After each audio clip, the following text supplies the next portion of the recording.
क्या आपने कभी सोचा है श्री कृष्ण की बांसुरी में ऐसा क्या था जो उसे सुनकर गोपियां अपना सब कुछ भूल जाती थीं, जानवर भी शांत हो जाते थे और यहां तक कि प्रकृति स्वयं थम जाती थी। यह सिर्फ एक वाद्य यंत्र नहीं था, बल्कि एक दिव्य रहस्य था जो स्वयं भगवान विष्णु के हृदय से निकला था। कहा जाता है, जब श्री कृष्ण ने पहली बार बांसुरी को होठों से लगाया तो उसकी धुन में सृष्टि का मूल नाद गूंज उठा, ओम। यह वही ध्वनि थी जिससे ब्रह्मांड की रचना हुई थी। बांसुरी का हर सुर एक मंत्र था, हर ताल एक योग और हर धुन भक्ति और विरक्ति का संगम। लेकिन क्या आप जानते हैं यह बांसुरी कहां से आई थी? पुराणों के अनुसार जब श्री कृष्ण ने बाल्यकाल में गोवर्धन उठाया, तब इंद्रदेव के गर्व को तोड़ने के बाद धरती माता ने श्री कृष्ण को एक उपहार दिया, एक बांस का टुकड़ा जो किसी जंगल से नहीं बल्कि स्वर्गलोक के कल्प वृक्ष से गिरा था।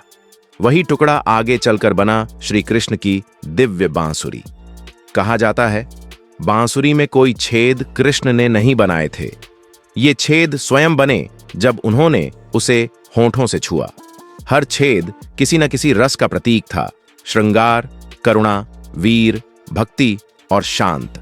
जब श्री कृष्ण इसे बजाते तो गोपियों के हृदय में प्रेम का रस उमड़ पड़ता और योगियों के भीतर मोक्ष का द्वार खुल जाता।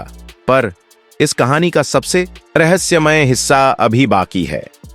जब श्री कृष्ण ने वृंदावन छोड़ा तो उन्होंने अपनी प्रिय बांसुरी को साथ नहीं लिया, उन्होंने उसे यमुना के जल में प्रवाहित कर दिया।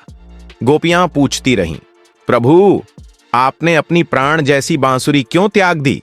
कृष्ण मुस्कुराए और बोले, यह बांसुरी अब मेरे प्रेम की परीक्षा नहीं, मेरे विरह की साक्षी बनेगी। उस दिन के बाद कभी किसी ने श्री कृष्ण को बांसुरी बजाते नहीं देखा और कहते हैं, आज भी यमुना किनारे कभी कभी वही धुन सुनाई देती है, जैसे स्वयं कृष्ण राधा को पुकार रहे हों। यह थी श्री कृष्ण की बांसुरी का रहस्य, जो प्रेम, त्याग और आत्मा के संगीत से जुड़ा है। क्योंकि कृष्ण की बांसुरी हमें सिखाती है, सच्चा प्रेम बोलता नहीं। मिलते अगली वीडियो में।